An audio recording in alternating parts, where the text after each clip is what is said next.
Çin'in uçan kopyaları mı galip geldi? Putin ve Macron utanması gerekmiyor mu? Mehmet Emin Hazret. 2025 yılına girerken, dünya kamuoyunun dikkatinden kaçan ama jeopolitik dengeleri derinden sarsabilecek bir gelişme yaşandı. Pakistan ve Hindistan Hava Kuvvetleri arasında yaşanan bir çatışmada, Pakistan tarafı Çin yapımı J-10C savaş uçaklarıyla 5 Hint savaş uçağını düşürdüğünü iddia etti. Bunların arasında Fransız yapımı Rafale, Rus MiG-29 ve Su-30 da vardı. Olay doğrulanmamış olsa da, sosyal medya ve Çinli savunma şirketlerinin hisseleri adeta havalandı. Özellikle Çin'in Avuç, Chengdu Aircraft Industry Group, şirketinin borsada haftalık değeri %40 arttı. Bu sadece bir çatışma değil, aynı zamanda bir teknolojik propaganda savaşı. Çatışmanın özeti: kim, kiminle, nerede? Yer: Hindistan-Pakistan sınır hattı, muhtemelen Keşmir bölgesi. Süre: 1 saat. Menzil: 160 km'den 100 mil fazla. Uçak sayısı: toplam 125. Pakistan'ın iddiası: 3 Rafale, Fransa yapımı. 1 MiG-29, Rus yapımı. 1 Su-30, Rus yapımı. Hepsi Çin üretimi J-10C tarafından düşürüldü. Resmi bir doğrulama yok. Ama Çinliler sosyal medyada bunu Made in China askeri gücünün zaferi olarak kutluyor. J-10C nedir? Gerçekten Rafale ayarında mı? J-10C, Çin'in 4.5 nesil savaş uçağı olarak biliniyor. Gelişmiş aviyonikler, yapay zeka destekli füze yönlendirme sistemi, uzun menzilli PL-15 füzeleri ve AESA radar sistemiyle donatılmış. Batı standartlarına göre bir adım geride olsa da, operasyonel menzil ve maliyet performans açısından son derece etkili bir platform.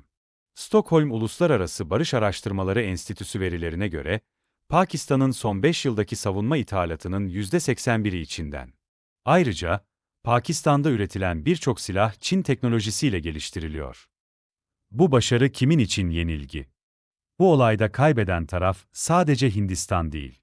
Fransa ve Rusya'da, sattıkları savaş uçaklarının Çin teknolojisine karşı ezildiği bir senaryonun içine sürüklendiler. Peki bu durumda? Xi Jinping ile 40'tan fazla zirvede görüşen Putin. 2017'den bu yana 4 defa Çin'e resmi ziyaret yapan Macron. Bu gelişmeler karşısında utanmalı mı? Çünkü Çin'in J-10C teknolojisinin arkasında sadece özgün Ar-Ge değil, yıllar süren endüstriyel casusluk ve tersine mühendislik de yatıyor. Kopyala yapıştır teknoloji.